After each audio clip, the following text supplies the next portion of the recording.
Hi, everybody. Welcome to another episode of Prime Talk. Today I have a special guest. Today I'm having Talor, Ofer. Talor is the founder and CEO of Retail Empire, which is a solution for expanding from online retail to traditional retail. So if you're only selling, for example, on Amazon, it can help you go into regular stores or to create TV sales and stuff like that. He'll share more with us about it later on. But in the meantime, Talor, welcome to the show. Thank you. Thank you so much for having me. It's great seeing you, Yoni. How's Same here. everything? Good. Thank you so much. It's a pleasure to have you. But today's episode is going to be all about you. It's going to be the story of Talor Ofer. You're going to share with us everything. You're going to share with us who are you, where are you from, where were you born, where did you grow up, where did you go to school, how did you begin your professional career, station to station until where you are today, especially with the world of e-commerce, helping e-commerce sellers expand their businesses. So I guess without further ado, let's jump right into it. Right. You got it. So yeah, it's quite different from other podcasts that I've been to and I've seen. And yeah, I mean, so my story is a story like everyone else. Yeah, I mean, to be honest, I started my business life with sandwiches, and it was like when I was 6 or 7 years old. And my father was dealing with education. He was running schools and everything, and my mother was a library manager. She still is after But where did years. you guys live? Your family? Where were you born? Where did you grow up? Well, that's the thing. I grew up in like I think 10 or 11 different places across Israel. I'm from Israel. I live in Tel Aviv currently, but with my family, I moved like, as I said, 10 or 11 times All in the same uh, area or around the country? around the country. Because the thing with North, my middle, father, south, everywhere? everywhere. Thing with my father is he passed away last year, but the thing with him was that he was always looking for the new stuff, new projects, something exciting. So he was keeping a job for like between 2 to 5 years, and then he goes to the next thing. So we moved with him as a family. When I was 6 or 7, as I mentioned, I remember he opened like a kind of store, like local grocery store, like simple one in the school for volunteers that came from the States, from the USA. And that's how I started to learn English, because I didn't really learn English in school, but in real life. And not only that, but I also learned how to trade. So I was the one who's selling them sandwiches and Sprite and Coke and everything. And that was cool because, Hold for a on, guy, let me understand something straight. Your father was an entrepreneur, was a businessman, or what was he? no, he What kind was of an business was he doing? he was not doing a business. He was like education on the educational field, and he was managing schools, mainly internal schools, kind of schools where you sleep at, or some of the people are still sleeping in it. Some of them are external and everything, but it's You're like, saying boarding schools? right. Yeah. It's like a small village kind Got of. it. And with that Um, framework, when you're 6 years old, you started to sell sandwiches from your own initiative just to make Right. money? So he thought he brought like volunteers from the USA that wanted, to know the country and to know the culture and everything. And he thought like, all right, we have a vacation of 2 months from school every year in the summer. So why don't I just, open something nice for them so they don't need, to travel around the city and look for a can of Coke or chocolate or sandwich. So I So was basically, make people visiting Israel feel that Israel is not that small. We have food and drinks everywhere. It's not, you don't have right. to That's really. that's true. But we're talking about 80s, and we're talking about not central Israel. Yeah, the So remote yeah, it places. was Yeah, we're yeah, developed it even the was remote places. Same way in America, out of right, nowhere, you can always get a Coca-Cola. You want to right, put that touch on the American visitor. right. That's pretty good. It's not a desert here. Definitely not. I mean, if you would see what I see from the window, it looks almost like New York, if not the same. Anyway, so yeah, I was sitting there and finding, besides the English and everything, finding the first secrets of trade. And I always remember that because when I grew up during the stations I went through, school, college, and then I started to travel and so forth. And I said that I used to travel because, it relates to what I've been through with my family. When I moved with them from place to place, and you have your, friends from school, and you have mates, playing around afternoon and everything. And then after 3 or 4 years, you have to change the whole thing and start from zero. Then it's not easy, as a kid, as a grown up. So when I just, when I finished school and everything, and went to the army, obviously, because back here in Israel, we go to the army 3 years, most of Before us. we jump into the army, so where did you graduate? Where did you go to high school and graduate? Well, that's more your formidable years where you feel okay. I'm a teenager. What was the years? It just for my reference, actually, which part of Israel? It was, for your reference, it was some place called Gedera, if you ever heard of. Sure, yeah, Gadara, yeah. Okay, quite not too far quite from the small one, center. Yeah, it's a little bit more to not the too far. south, but yeah, Right. good. I think it's one of the colonies of the Baron of Rothschild, Baron Rothschild, they say. Right? It was That's true. Moshavat That's true. Baron, right? So one of the colonies that the Baron from That's true. Rothschild, a very wealthy family from Europe back in the day, helped to settle early on. Okay, so That's that's when true. you graduated high school and then you went to the army. Just a kind of a background information here in the state of Israel. Army is mandatory for men and women. When you hit, after high school, usually typically 17, 18, or 19 years old, you go for 3 years for men, 2 years for ladies. Take us there. What was the moment for you? Well, the moment for me, I volunteered for a special unit because I wanted to be, doing my maximum. I was there for like training for like, I don't know, 6 or 8 months, something like that. And then I got injured in my skin. I had a Which unit was skin that? issue. Which unit? Yeah. Meitar, if you ever heard of. And what's the specialty for that unit? Well, they had some kind of equipment, I would say, that is like secret, obviously. Yeah, but this is on And the I infantry was side. This is more of a combative unit, or more like intelligent unit, more of a no, technological unit. there are two parts. One part is the tech side, which is the equipment, which obviously we can talk about, and the other side is how to is the how would I call it, outdoor teams, I would say, that are out there, and The field team is the field a on the field field. team that are my our job, our team's job eventually was supposed to be like marking the target when it's like super far, so that the equipment could be reaching it out. Mm-hmm. I think you understand. Very, very cool. Yeah, uh sure. So that was the yeah, first 7, 8 months with your right. Then service. I And got then what? injured in the skin. I had a lot of issues.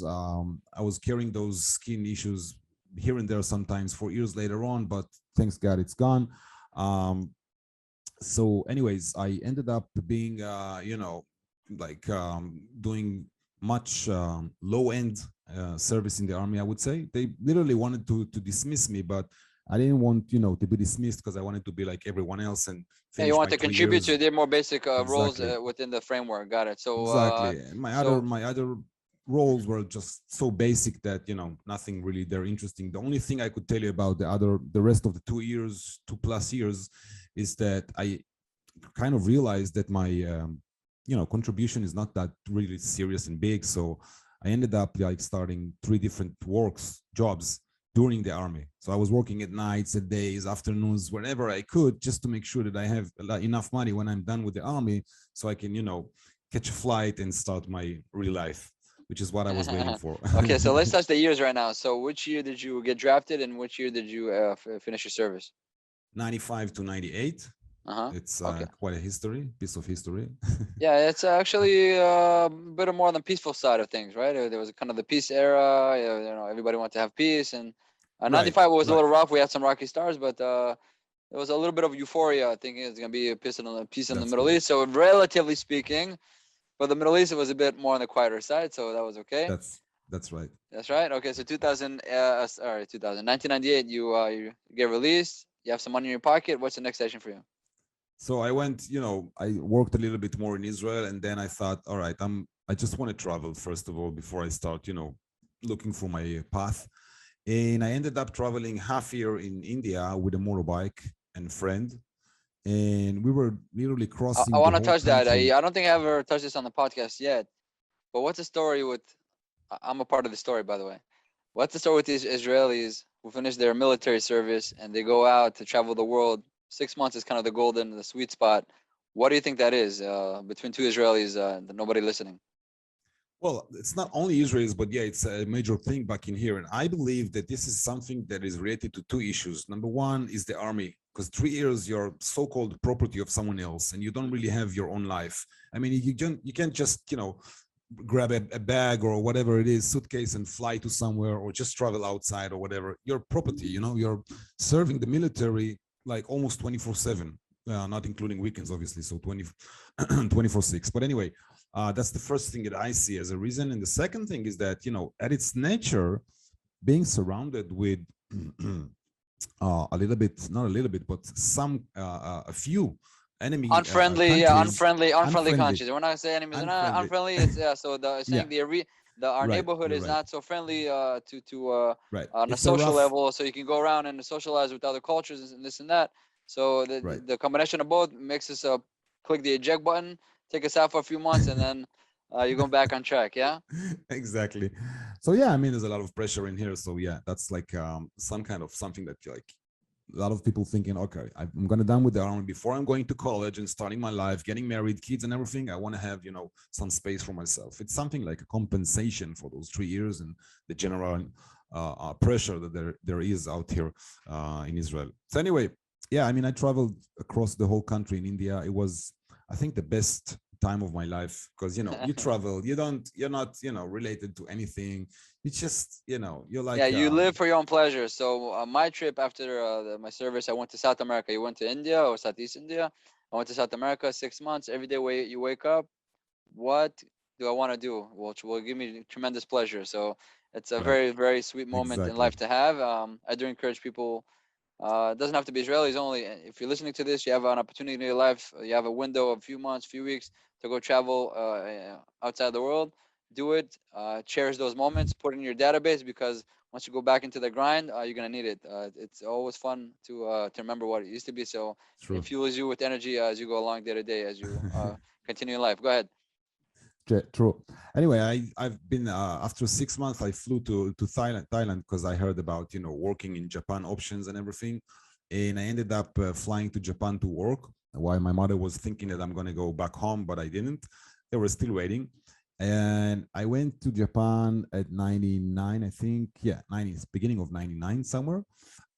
Started with selling jewelries and selling stuff like that. I ended up with establishing my own stores in Japan with a bunch of with a team, not by my own, with a team.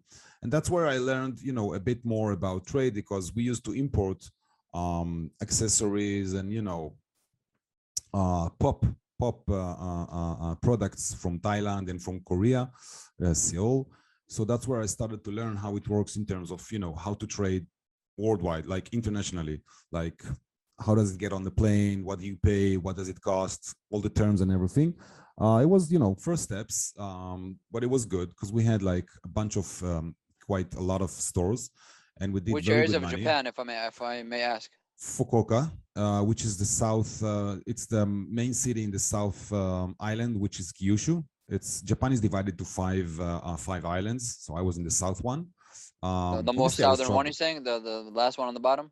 Yeah, exactly. It's Got it. built like something like that. So yeah, on the bottom, and Tokyo is somewhere on the top, but not on the toppest. And Osaka is in the middle, just for the general info. So yeah, Fukuoka is I think the third or fourth biggest city in Japan. That's where I was living and working. It was fun. It was really cool, and I ended up being there for 3 years, Wow, which is pretty like a military service. You served the Japanese side of things. Okay, so that's right. 1999 to like 2002. I want to jump, I guess, to a bit deeper into your experience in Japan. 3 years. In a nutshell, how do you coming from the outside Middle East, Israel, and into the Japan? What was your impression? What was it like for you? Well, it felt like jumping from 1999 directly to 2250 or something like that. Futuristic. Especially after being in India, because when you land in India, the first steps before you see all of it, you feel like you've been dropped 100 years backwards. So anyway, here was the vice versa. It was going like moving forward. Everything. I mean, think about it. 2001, I already had TV on my mobile, and I could buy cans, drinks, food, whatever in those vending machines with the mobile, like just pushing those things inside the machine and getting it on my monthly bill and pulling it from the machine. And we're talking about what 20 20 years years ago. ago. 20 Yeah. years ago. Yeah. Gotcha. So we're saying that it was a stark contrast for you, coming from India especially, which is behind, especially 20 years ago was even more behind, into Japan. So propelling a few hundred years into the future, it's quite a change, quite a boom. Yeah, it's a boom. And then, I realized that, Asia is my thing because I really enjoyed every second of this 3+ years. 2001, I got back to Israel. Eventually, I had to see my family again. And I realized that Also, I had to 3 years, go you haven't even visited Israel. You just stay there nothing. 3 years consecutive doing Right. business. And you said Yeah. you had stores. It was this outside stores, indoor stores, both. How many stores? Indoor and outdoor, mostly indoor. We had 21 of them, 3 partners. And yeah, it was quite a nice operation. Like, yeah, quite a lot of So, money. That's what I can tell you. We did like crazy money there, which I mean, back in those days, the money was not related to the efforts you put in the business. It was ridiculous. Like you could work 4 or 5 hours a day or even less, and you would do so much money that you wouldn't even care working another 2 hours or not. That's how it was. Especially, 21, 22, 23 years old as I was, you don't really know how to appreciate. Like I thought back in those days that this is like this is life, that's how it is. You work a that's few business. hours, Business just works uh, this way. Yeah. yeah, and everything is easy, and you do your bunch of money, every day, like boxes of money, and everything is cool. But obviously, it's not. I mean, yeah, It turned you'll out take us to the other side of the story. But 2001, you go back to Israel, and what happened? Just to visit? I just came to visit, and then I realized that it's too hard for me to stay at the same place, especially in Israel, because after so many years, no, I mean so many years, 3.5 years outside, it felt like wrong for me to stay in Israel, and I didn't know what really to do next. But I kind of realized that I want to go on with trade again. So yeah, I flew back to Thailand. I was searching for opportunities. Hold on, let me get this straight. When you left Japan, you sold your share. You closed the business. What was the dynamic of the actual operation? I sold my share. Yeah, Got I it. sold my share. Yeah, Okay, I just so a quit. new page. Yeah, a new page. You went to Israel. You Yeah, said, let me go back I to mean, trade. I still had my contacts. Even today, I still have some contacts from Japan left from those days. Good contacts, but just contacts. Yeah, moved on. I Got it. sold my Yeah. share. I was done with the business there. And yeah, I mean, when I got back to Israel and I flew to Thailand again, back and forth, I realized that something is missing in my base. So I went to college. I realized that I want to learn, and being in college for a year taught me that life is a better college. I mean, I'm not saying it from a bad aspect, but or from point of view. That's only my point of view. That's what I'm saying. It's only my point of view. It's not necessarily the right thing for everyone So or which year did others. you go? You went for 1 year for university or college. Which years was that? That was 2002 until the end of it. Like 2003, I was Got it. So done with for that. I a year realized, plus, you're kind of moving from Israel to Asia. Also hit school. right, Realize and the I've school of and I've life, seen, the school of life, the school of the hard knocks, as some call it. That's the best university and education for you. right, and I've during those days. I mean, I was still doing business locally in Israel, good businesses. What were So you I doing in didn't Israel? really. Well, I did some how do you call it, money exchange and stuff like that. Foreign Just currencies, FX. foreign currency. Yeah, exactly. But Got it. locally, Trade, not trade. Yeah, like you said, the word trade. The key word for you is trade, exactly. buying and selling. Yeah. Trying to be close to the money, too close to the Okay. money. With friends from Japan at those days. Um, but yeah, I mean, I learned one of the courses, and it was interesting for me. It was statistics, and my father originally was a math teacher when he started his, when he was young, and I found myself teaching afternoon students that were learning with me for paying for money, teaching them statistic. And then I realized, like, all right, I'm good at that, I should go on. But then from the other hand, it's so boring, and it's so like not giving me what I really want, because what I really want is to know what happens in real life, not in theory. And that wasn't there. So that's why, yeah, those are the reason why I kind of quit. Not kind of, but I quit.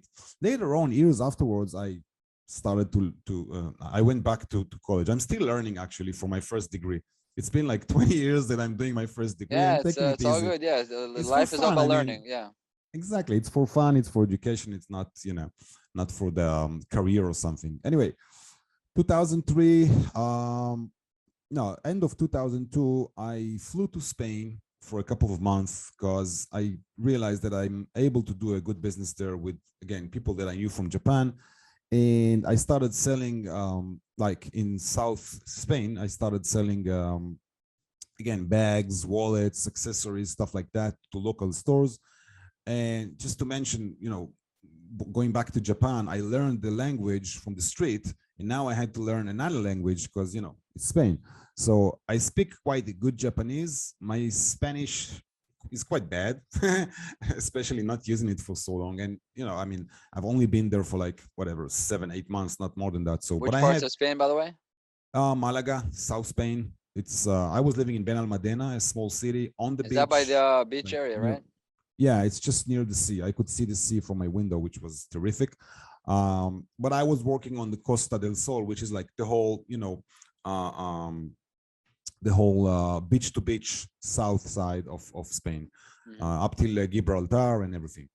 Anyway, when I was working, then I was obviously importing from China, and I realized that I started to think that like the real goal, the real thing is in China, not in here, because what I'm doing here, I'm selling.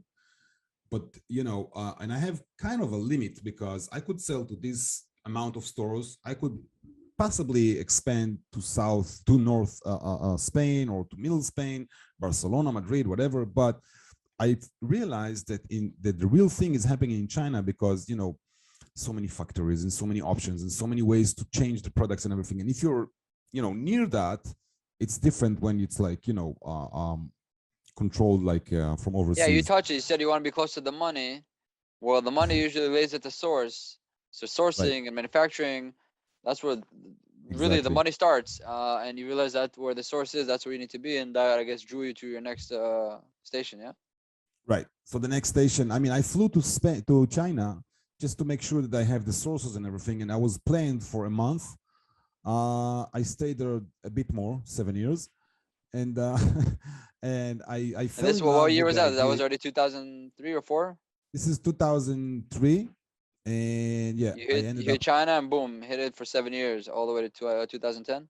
right because exactly because a lot of stuff happened in China. Where first of all, I started to understand what's happening in real business, big business, factories, manufacturing, big quantities. The first time I remember that I walked into a factory, asking them, guys, I want to produce bags. So the first question was, what's your quantity? And I was like, mate, they don't even, nothing polite in here. I mean, what's happening? Quantity? Wait a second, we haven't spoke. You don't know my name. Quantity. That's all they asked me. And I was like, I'm gonna make 1,000 bags at least. And they were like, sorry, we don't take those orders, those kind of orders. And I was like, oh my God, I'm living in a dream.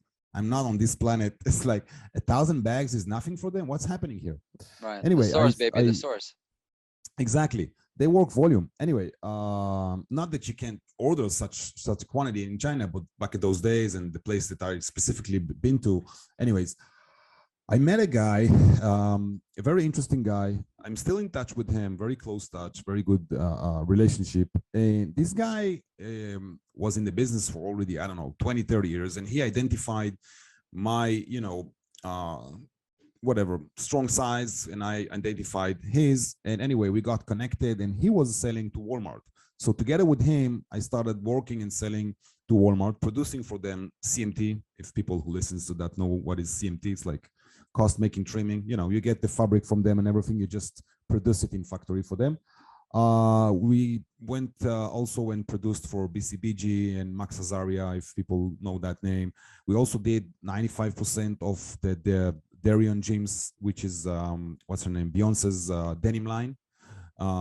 It's quite bad today, her line, but back in those days it was a hit. Like quantities were totally insane, totally You say insane. bad, I We mean, couldn't it's not, believe. the volume is not as big or Yeah, the high volume as it went used to be. Got down. it. Yeah, the whole line went down. I don't know why, but anyway, it's not. I'm not related to that for years by now. Yeah, but let me get this Already straight. So 11 years. 2003, when you hit China, which region, which area, what was the story there? Well, I hit it. I hit it Guangzhou because I knew that my products are coming from there, so that's where I went. Might have been a mistake. I could have been going to Shanghai and having a little bit easier life because Shanghai is cleaner, nicer, more westernized. But I went More refined, yeah. exactly. But that was, that was my luck. So I ended up in Guangzhou. Wasn't easy in terms of living and lifestyle and everything. But then again, it's a matter of what are you No, now you expecting? visit Or Guangzhou in 10, 15 years, you made a boom, remarkable progress. It's just it's like New York, it's yeah, I fully heard that fully from people. developed. I haven't seen that, but I I've heard been that there from people. 2017 last time, and it was gorgeous. It was top of the Really? line. Yeah, the towers of beautiful. I think it was a Four Seasons hotel. It was like phenomenal. It was skyscrapers everywhere, bridges. It was pretty clean. So it was a good Yeah, so experience it's quite overall. different, quite different, totally. Yeah, got it. So you hit it, Guangzhou area, factories, sourcing, MOQ, MCT, Walmart, brands. This that was kind of the summary of the 7 years, or what was the evolution for Yeah, you? among few things that I did, I also established my own brand in Canada. That was Electric Item Brands. I was brave enough to take a partner in Canada, and we managed to sell Costco. And that's where I kind of understood that, hey, I'm working with Costco, I'm working with Walmart. Mainly, I'm working like with, physical stores. That's what I do. I don't, and I've seen it was the beginning, even before the beginning of movement of vendors going to the online, platform. So you had the beginning of Alibaba, you had Made in China, which I even knew the owner and everything, but they were going down and Alibaba going up. What's been And in then you had China? Was a eBay. website for e-commerce? Yeah, I it didn't used to be. realize It that. used Uh-huh. they started with Alibaba with the same platform, and Alibaba went to the place you know them today. While Made in China just went down and down. They had, their platform wasn't good. Anyway, uh, yeah, people were selling it on Alibaba. They were selling retail, like consumer wise, on eBay. And then, the Amazon thing wasn't really existing then, but you started to hear about it. There was something in the air. I heard here and there. I knew the name, but that's it. But anyway, I understood that, like, this is my thing. Retail is my thing, so I'm staying here.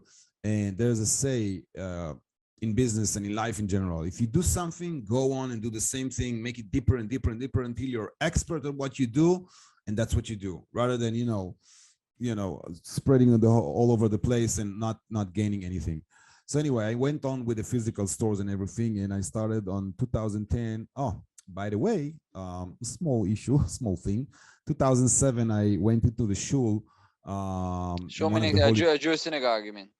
Right, yeah, the Jewish synagogue. I'm sorry, and I just met my wife there. So the same day I met her, we went to drink a cup of tea in my house, literally cup of tea. And I told her, I looked When at you her and say said, tea in China and Guangzhou, do you mean the regular tea or the no, Chinese no, the one I customary brought tea? from Israel. The one I I brought got from it, because Israel. I love the Chinese tea. They bring the You small do? cup. Oh, I love it. The whole ceremony, they heat it up. Oh, I love it. I think it's called what's it called? Cha. The plate. The plate. There's the whole Oh, the plate. plate. I don't know. My Oh man, Chinese is quite bad. I mean, I know yeah. Chinese a little bit, but not that far. Anyway, I mean, I love the cold Japanese green tea, but not the Chinese one. The Chinese one make me feel like I'm stoned or something. I don't know Yeah, why. it's great. I I don't know love it. It's if you do. natural energy. Yeah, I can have it all day long. Okay, so Right. 2007, you go to synagogue. I guess you met your wife apparently because you guys started with tea. And what happened with the tea? So at the end of the tea, I just told her, we'll talk later or tomorrow or whatever, but I just want to tell you that I have something to tell you, but I'll tell you in a week from now. And a week afterwards, I offered her. So Wow, just like yeah, we that. You got, saw her a week later, like you realized that that's it. yeah, That's the yeah, one. yeah. That's great. 2 months afterwards, which was planned to be 3 weeks afterwards. But anyway, 2 months afterwards, we already been married until today. And you got married in China or Israel? We wanted to get married in China, but our families, they were like, "Hey, are you serious? No way. We want to see you in your marriage." So yeah, that's why it took 2 months. Otherwise, it would take three weeks. Wow, you got when you Uh, know something, you do it. That's it. No time yeah, wasting. It's pretty impressive. yeah. I mean, it's just happened. It's just, I mean, it doesn't happen like that all the time. But when things like that happens, like I knew it. I mean, the minute I saw her, I knew like this I is hope it. she's listening and appreciating it. It's good stuff. Okay, I'm telling her that every day. that's great. Good romance. You're keeping the romance going. So okay, so 2010. It seems like there's a next station or shift in your evolution. So take us there. Exactly. So we went back to Israel in 2010. We were a little bit fed up, if not a lot, from China. We went back to Israel, Actually, I and do. then I apologize. I want to jump into China. You seem fed up because you tasted so many, right? You tasted India, Japan, Spain, China. And China seems to be, for now, and the story shows the longest time, about 7 years. Correct. So in a nutshell, what's your impression with the culture, where it's going, where you probably also saw it develop? Basically, a little point on China. Make your point. I mean, my point on China, I think they're not going to control the world, but they're already are controlling the world, because it's not only production and everything. I mean, you could see even back at 2003 and 4, you could see how they, I mean, I could see how they think and how they do. They weren't asking me questions about my life, about my town. They were asking me questions that were leading to the point of can they invest in something in Israel, or can they invest something in the States? That was the point where they were interested at. And if you look at So they're thinking that was the globally. micro. Yeah, they were thinking globally. Exactly. So they made advancements. Obviously, in the 70s, they were backwards countries, so to speak. And then that leap forward, when they kind of opened up to the world, they made tremendous progress in 30, 40 years. And now they're in a position where what's out there in the world we can invest in. Yeah. So that. Exactly. And I mean, later on you've seen it. I mean, that was in the micro, but in the macro, you could see that a lot of Chinese, you can see today, a lot of Chinese companies are investing worldwide, and we don't know where it's gonna go, but eventually it's giving them a lot of power. And I think they're, yeah, I think they're the biggest empire right now in the world. That's how I see it. I mean, And what do you you, know, when you said you got fed up of China in 7 years, just because the culture, you miss home, kind of homesick, or it's other not elements? only homesick, but I mean, back in those days, for me at least, it was hard to live there. I mean, the city wasn't clean, and the people. I mean, I don't want to say stuff that I shouldn't, but anyway, it's No, the be whole soft, be gentle, be environment. It's gentle. like, Yeah. right. I mean, the environment in Guangzhou, because it's a business environment, and it's been like that for 500 years since the Yemen people came and wanted to buy ceramic, and that's why they call China China, because China is ceramic and everything. Anyway, since then it became like a trade place, trade city, and it's so trade vibe. There was a little bit, not a little bit, but quite too much for me and my wife in terms of air pollution, in terms of it's only business all the time. There's no life. There's no like going out enjoying and stuff like that. Got it. Okay, makes Bars and sense. pubs are Yeah, not that my can. thing. Yeah, Yeah, got it. Okay, it's like a 2010. You working hit it. camp. It felt like a working camp. It's like Anyway, a business 2000. army. It's like you're in the army now, in the business world. It's like you're the property of the trade. Everybody, the Exactly. whole town, mega place. Got it. Exactly. Okay, so it makes sense. You hit home base in 2010, and okay, take us there. And then I started, I joined a couple of businesses, and one of them, which was the major one, was a company in New York, which I joined them and became like a partner with them. And we were selling tech accessories, like wearable tech accessories. And well, at our peak, 2015, 16, we were selling to approximately 60 or more different retailers, which was crazy. We were selling to American Eagle, Macy's, Bloomingdale, Urban Outfitter, Free People, Williams Sonoma, TJ Maxx, you name it, like you just name it. So anyway, I that was a very good, I would call it second trade degree for me, learning not only how to work with those guys, but how to work with them in a higher level, and not only how to work with Walmart or Costco. That's it. Like I knew how to work. I still think I know how to work with like a bunch of them, because I just started to realize what is retail, what's happening in retail, which is going to be our next topic. Like, how do you work with them? What do they expect from you? How do they make the definition, which is the most critical thing, if to take your product or to say forget it, which is like the biggest question and the biggest thing that you want to fall under yes, because that's what brings the business. So anyway, I was working that way for like approximately 7 years. We did a great job. We had a great office in New York, but it started to go down because a lot of competition came in. But not only that, we've been very special with our designs. That nobody could copy us. That's really literally nobody could copy us. We were competing You at the couldn't copy entrance because of what? You had Mace. some sort of a patents, No, design. no, because we did crazy designs, and the finishing we did on the products were something that people couldn't beat. We were working like days and nights to bring something like crazy stuff. We did, for instance, I assume Kate Spade. So we did Kate Spade paired their, bags. We did the same designs of the bags on our accessories like power banks and speakers and so on. Like we took the same patterns and did it. And then the quality was something that usually you You talk about a wouldn't get to license that here. You did quality. with the license, or just you took inspiration from other designs and made all these unique It designs wasn't. that It was co-branding. It wasn't licensing. You don't need co-branding. licensing when you sell them directly because they are the only one who sells it, and that's part of the purchase orders and contracts that you sign. No, Um, let me understand it. So how do you work with Kate Spade, for example? What was that co-branding? How do you mean? I mean, their brand logo and everything was there with their patterns and everything, but our company's logo was also there on the bottom. This is co-branding. Got it. Like we Because you promote sell both the of us. accessory. Got it. Okay, got it. We did the same thing, by the way, with Kenneth Cole, if you know them, Sure. and also with the anthropology and free people. Yeah. Got it. So you have Which both this of them belong relationship to with all these. Urban. Got it. So you have all Yeah. these relationship with all these brands, unique patterns, unique designs. It's very hard to mimic it. And if you are, it's a knockoff. That's an issue. So you're Yeah, able yeah, to have of a course. You competitive edge cannot, on the I mean, design yeah, level. Is obviously you're assigned that you cannot sell even one piece out of it. Even a sample. Before you do the sample, before you ship it, you have to get authorized. It's not a license. License is a little bit different, but yeah, you have to get authorized each and every step in the process because of this sensitivity. got Big it. brands, big names. Yeah. Yeah. Okay. So Um, business started to fall down. I mean, or start kind of relaxing because of competition. What else? I quitted the business. I didn't sell my part. I just quit. I left everything to the partner.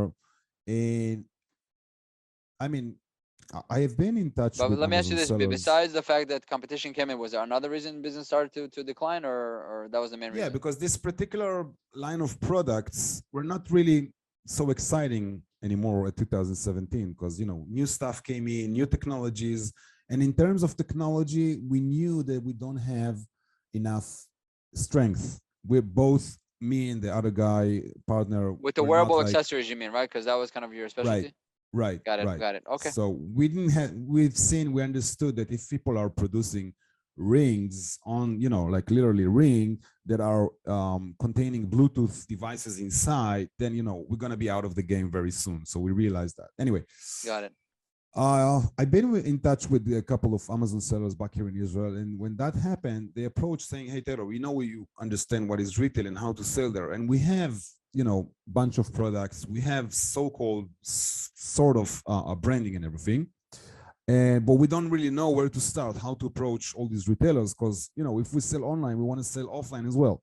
They didn't know the numbers, but the numbers, even until today, is like more than almost 90% of the products that are being sold in the States still, even now when it's COVID times and everything, are being sold in the retail space, like in physical stores, which is like a little bit shocking to hear this number. And it's like, it's on Google. You can search for that. Like, it's not numbers that I brought.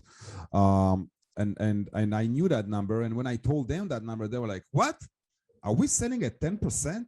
I said, guys, you're not even selling at 7-8 because Amazon is the biggest on the online, but they're not alone there. So yeah, you're selling at the best day. At a good day, you're selling to 10% potential. So you have 9 times more potential than what you do right now. And they were like, wow. Anyway, I started, to help brands to go inside retail, and then it became coaching. I started to do coaching people how to do, what do you need to do, how do you approach these people, what do you need before you approach them, what do you need to know, what's the information, what's happening. Because it's like same thing with Amazon. It's a language. If I wanted to sell on Amazon, which I don't, and I want, probably not in this life, I would go to someone who knows what Amazon is. Teach me PPC, teach me hijacking, teach me everything, and let me go, at the fast way, rather than spending 2-3 years of my life and not getting results. And that's the same thing I did, but from the retail aspect. So the last year or so, I got a little bit tired from coaching, because when you coach, obviously you're, putting a lot of energy into that coaching and everything. And at the end of the day, the students are succeeding and doing whatever they do, but you're not part of it. You're not really part of it. You're not part of close to the money. So Close to the source. Yeah. You're one exactly. step removed from another source. Yeah. Right. Again, I took a step back. So anyway, with that being understood on my end, and with another like very important sentence or idea that I heard from a friend in the industry. He told me something. He said, "You know what, Taylor? You think that people wants your information, and they do, but they don't want to learn, especially not the online vendors. They don't want to learn. They want things to be done. So I was like, oh my God, I'm doing the wrong thing. I should do a service. Now, if I do a service, which is what I do today, Meaning a solution. uh, a Yeah. solution, So if I do this, solve this. They see the opportunity. They want a piece of it. Instead of doing it, just solve it for them. Just do it for them or with them. exactly, I do that for them. But then, I mean, I've been looking like backwards and thinking and seeing that if I do so, when I okay, I'll start again. When I was looking backwards, I saw that the biggest money that I've seen was not from coaching, obviously, and not from anything else, but from being involved in the sales. And this is what I love most.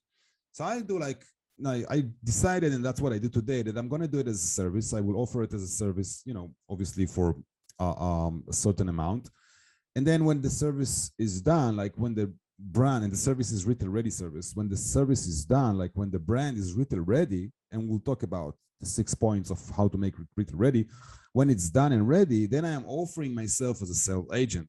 Like I'm working from percentage. If I sell, I get percentage. If I don't, I don't get. Okay, so I have a motivation to sell it because I want to see the percentage, and that's where the money is for me at least, and it's just percentage. So obviously the money is there also mainly for the brands that are working in the retail space. Not only with me, a lot of brands are working with in the retail space. Got Which it. are, So I want to touch the six yeah, points because I think this might be extremely valuable for anybody out there listening. So take us to the 6 points that would help, I guess, online sellers become retail ready or traditional or offline retail ready, which is, as you mentioned, could be a huge potential. You can 9x your business or more or beyond. So take us there. you got it. So the main thing is to think, and that's where I started to build the 6 points from, because I came with the same issues all the time, again and again, and I started to think, okay, how am I solving all the problems in minimum levels, in minimum of effort, and with maximum results? So I was like, all right, I have to think about what the buyer is thinking, or the GMO, or the sourcing manager, whatever title it is, but what the retailer is thinking about what he's seeing.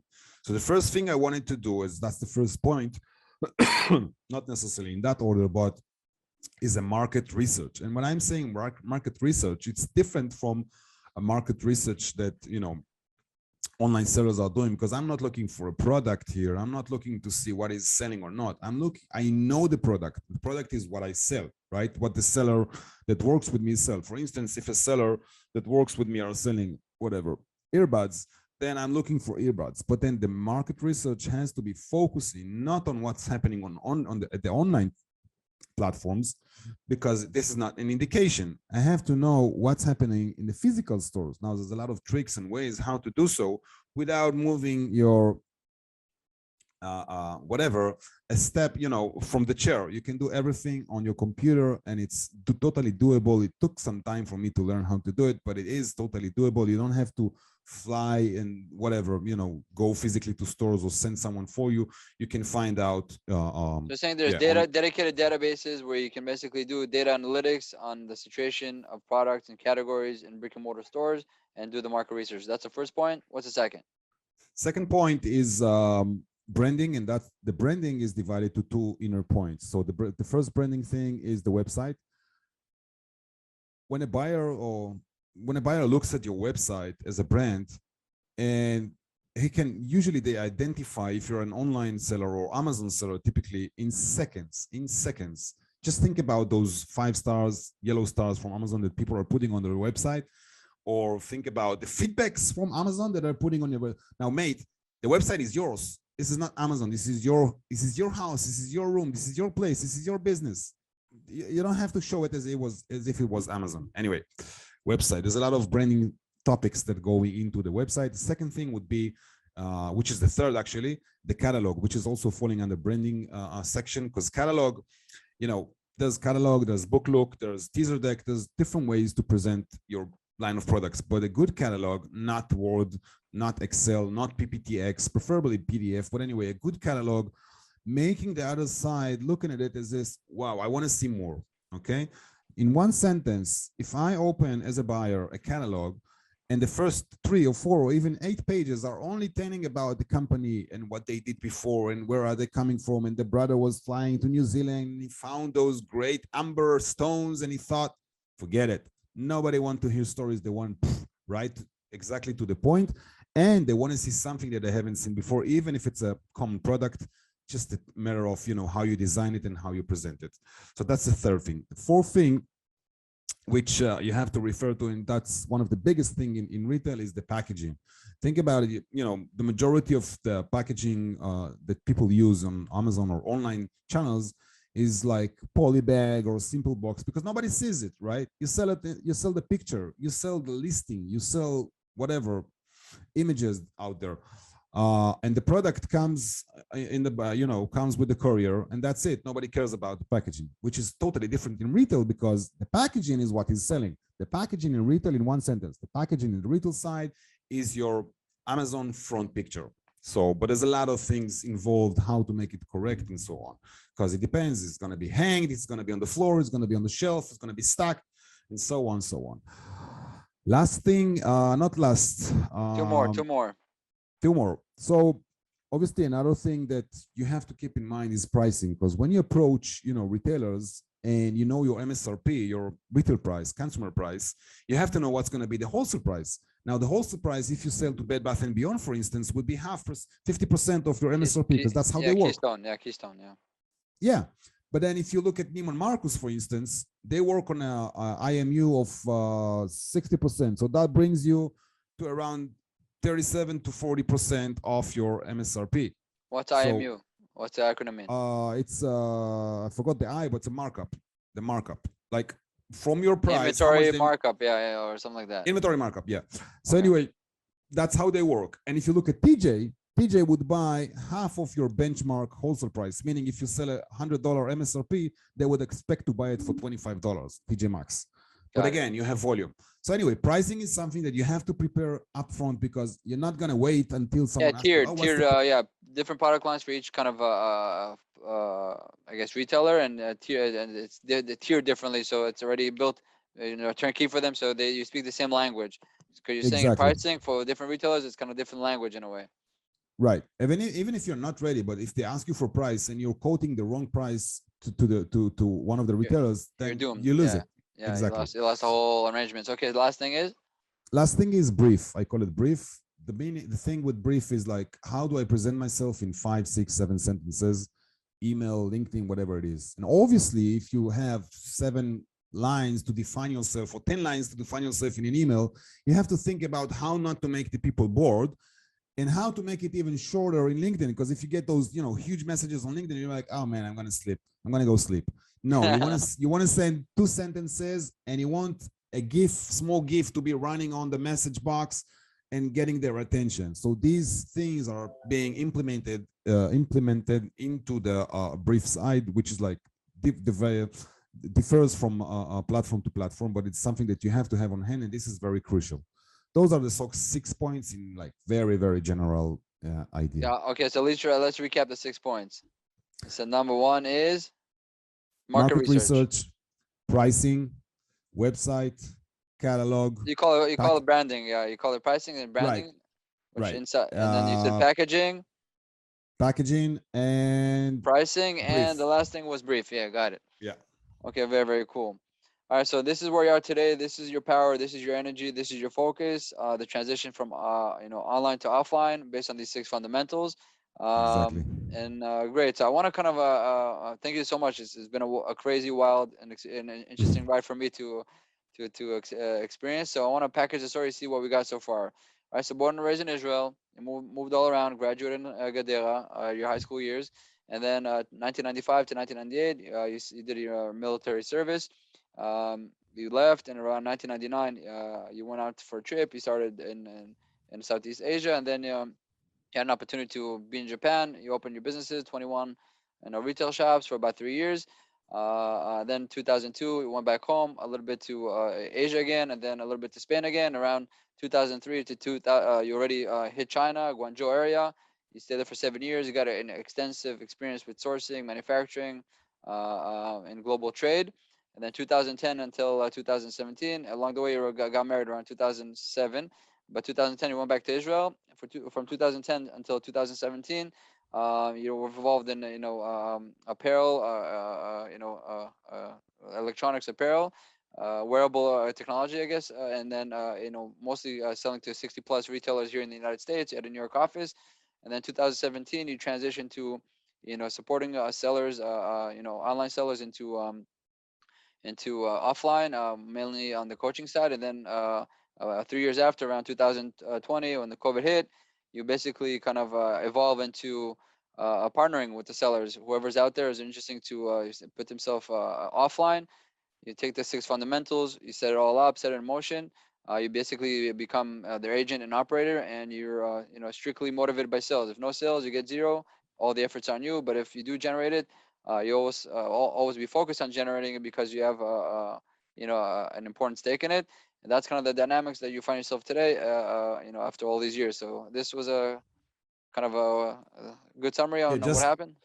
Yeah, it is. Just to precise the last point, I mean, when I do the retail ready service, at first I do like, there's a link that I will share and everything. I do like, I'm looking at the line, at the products and everything, and I'm thinking and I'm checking and I'm testing if there's like potential in the retail side, because if there's none, I would never. That's the first step, the market research. If market research says yes, you go for it. If all it says these no, 6 points are being like, this is a service that I sell. Afterwards, the second part, which is my interesting part, is to become a rep. So if a company says, all right, we are retail ready, thank you so much, we're going to go ahead and sell ourselves, that's fine. But that's actually an option from my side, and that's preferable on my end at least.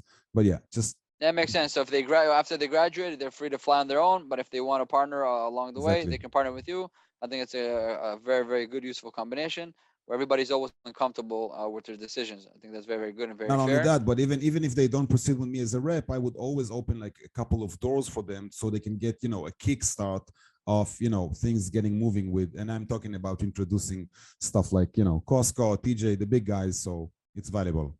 That's great. I love that. Okay, so that's kind of the story so far. I want to kind of finish up with 2 points. We got to do this a bit quickly than usual.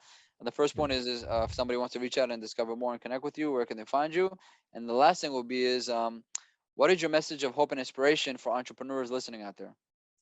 Don't be afraid. Go and sell on other platforms with me, with others, with yourself. It doesn't matter. There's so many platforms. I didn't even spoke about it today. TV segments. I'm selling to subscription boxes.com, Macy's.com, SamClub.com, all these channels. There's so many things out there to do. Don't get stuck, and put all your eggs in one basket called Amazon or whatever. Just, free your mind and build your brand. This is the big thing here. Build your brand. Look at the global trade, free your mind, build your brand, and think globally, and put yourself wherever you can. Got it. And where can people find you if they want to connect? Well, retail-empire.com. There's a contact us. You can reach me out very easily. And there's also a link for the form for the retail ready service, which I'll share with you. Yeah. And I'm also Talor Ofer on Facebook. Very easy to reach me out. Yeah. Awesome. Beautiful. Okay, Talor, thank you so much. I enjoyed it very, very much and learned a lot. I hope everybody else enjoyed. Stay safe and healthy, everybody. Until next time. Thank you so much, Johnny. Thank you for having me. And I think you're a brilliant guy. Thank you so much. Thank you so much. Take care, everybody.